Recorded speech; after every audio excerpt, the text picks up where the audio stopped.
All people need is order. Am I right? Yeah.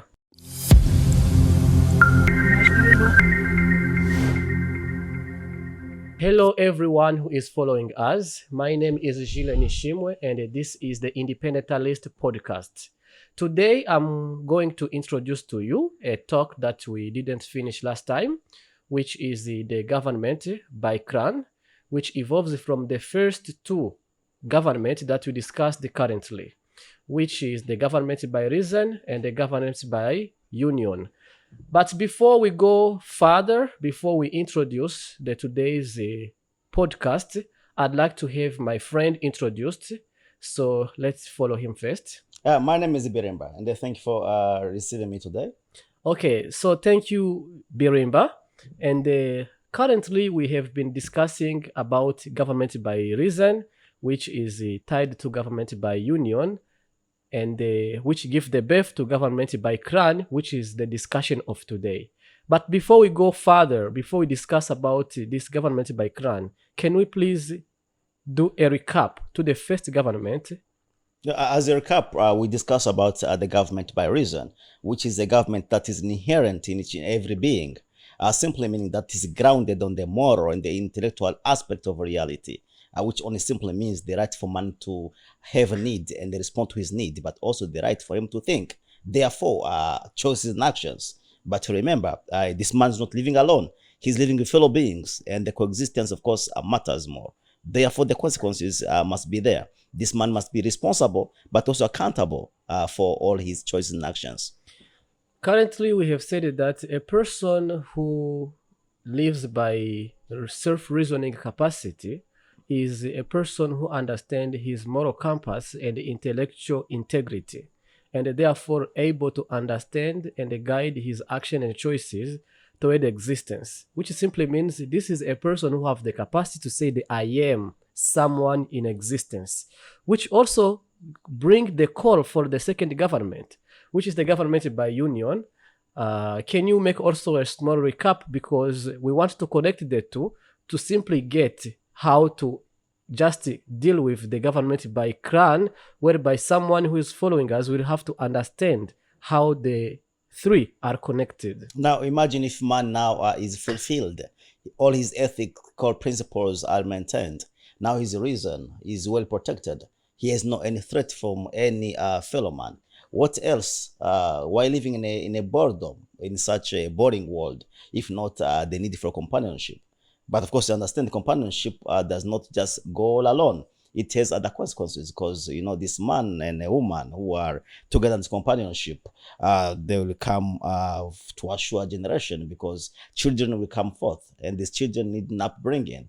Of course, there, such companionship now will just shift to another level of a project, because now this man and a woman will find themselves with the obligation of raising their children, not only raising them, but foster ethics that can guide them until they reach a certain age of maturity, where they'll be able to guide their own government by reason. So you understand that parent and this marriage is very important, because it is like a transition which assures that generation is maintained. Yes, and in that union, the union is maintained by the first government, which is the government by reason.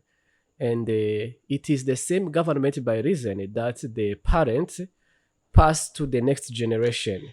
Yes, only the government by reason can maintain this union, and the absence of this reason will destroy this communion or union, if I put it better. So therefore, reason is always a layer that sustains all the rest of government, as we shall see. So now I want to know, how does again this government by union welcome the government by CRAN, which is the discussion of today?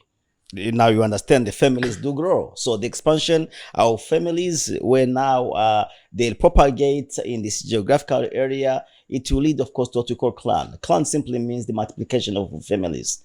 And these families that become many in this geographical plane. So that's what the clan is. Therefore, we start now the chiefdom, or the kingdom, if you want, where we have a tribal chief who can now keep order for these families. So if I understand very well, from the genesis is reason Correct. and a reasonable person. Correct.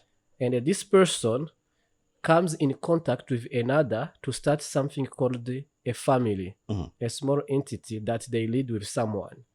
And with the multiplication from it, which means the involving of children, comes this whole family whereby they guide the same reason. Yeah, but also you have to understand one thing, as a family grow and expand, also development comes, and the development simply means growth, and the growth is both positive and negative, which simply means that these people will have interest to protect for themselves to grow, but also there'll be problems and disorder which also will develop in such societies. So that's why you see the order of chiefdom start coming, where people put their structure, I won't call it political, but certain order which will be led by this or that person, of course, who portrays wisdom to maintain that the culture, which for me, I say protection of reason, is maintained. Therefore, you see how the clan values start shaping a way toward a certain union, which is beyond wife and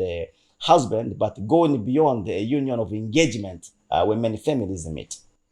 Yes, in a clan, first what I understand is after the families have become many, they are sustained by culture, That's correct. which is made of customs, norms, and traditions, and many other forms like that. So I want to understand how the clan itself protect this thing according to reason. You have to understand one thing. If I go back a bit, man is satisfied by his ethics. But of course, you have to understand one thing here. Though you may be an ethical person with ethical principles that can sustain your reason, a man who does not have ethics for him to survive, what does he do? He attacks men of ethics. He becomes a threat to Of course, others. become a threat not only to fellow men, but also to himself. So here what we are talking about is ethics. But what do ethics come to do? Ethics are there in order to protect the reason. So such a culture by clans has only one mission, is to go and protect the primary reason that hold people together. Because such clans understand that there are families which are there, and these families have values, and such values have to be maintained. And maintained by what? They have to be sustained by reason. And what the chiefs does is to protect the reason of the families. Each and every leadership in our affairs, each and every human engagement are only there to protect reason. Reason is what put us together. Without reason, things fall apart. So life is all about reason.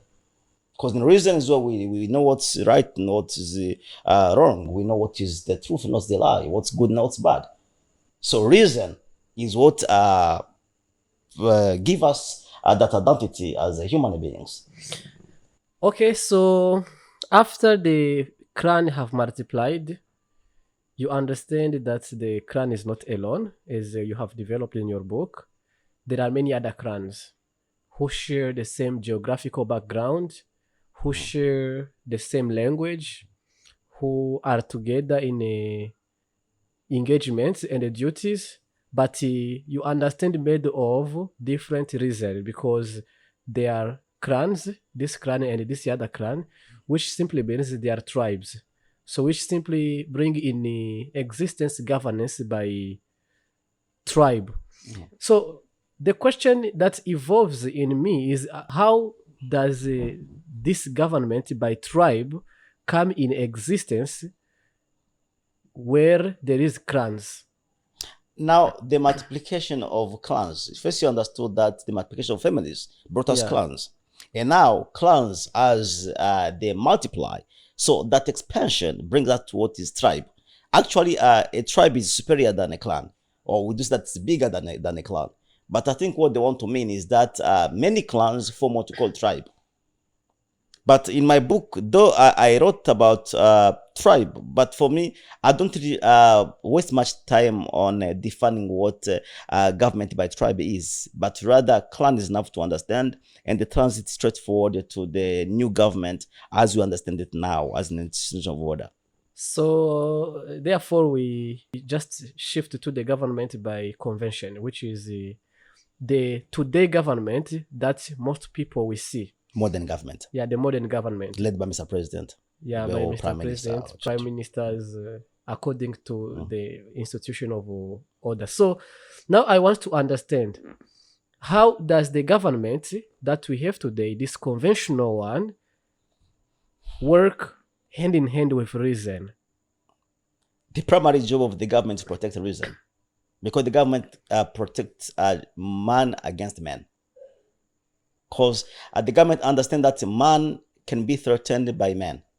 Man alone cannot do harm to himself. Do you agree with that? At some degree? At some degree.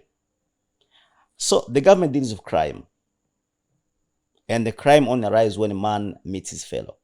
That encounter is what brings about crime. Yeah. Man alone will not commit any crime. Rob who? Kill who? Impossible. So simply means now the government's job is come to protect one man against man. And once one man is protected, all men are. Do you agree with that? Yes, because man is the multiplication. And one man is valued, all men are valued. Do you agree with that? Yeah. So the job of the government is very simple, to protect man against man. But also, as we grow into state, there are so many affairs, many engagement, there are so many contracts, there are so many unions. So therefore, such a contract, such a coming together has to be protected by the government to make sure that nobody defrauded the other. Such should be the job of the government. Therefore, order. Okay, so as you finish to say, government protect a person. And this person it's protect is a person who has reason. That's correct. Which means the government protect the most reason. The government does not protect men of no reason. The government only protect men of reason. Against men of no reason. Against men of no reason. Because they will harm and attack them. And that's why I quote government, because it governs papers. Papers are conclusions that the state have reached to protect families, to protect man. So now how, I am inquiring to understand first, what happens when one of the three first governments loses power? For example, whereby the reason is no longer in existence, because as I can tell, in today's world, many people, when you tell them government, they don't see the reason, they don't see the family, they don't see the tribe. They understand this government by convention, which is the modern one, and they kind of detach it from the rest. So I want to know what happens to these entities or these existing communities whereby reason, family, and clan, they are no longer spoken, but only spoke the government by convention. It worries, and it's very funny that even men in the government themselves do not understand this evolution. And it worries me very much when they don't. But sometimes I don't understand why. Because for them, they understand that government is power. And then maybe this is the weakness or the evil part of democracy. Because democracy simply means that we shall all rest for power. We don't rest for power. All people need is order. Am I right? Yeah.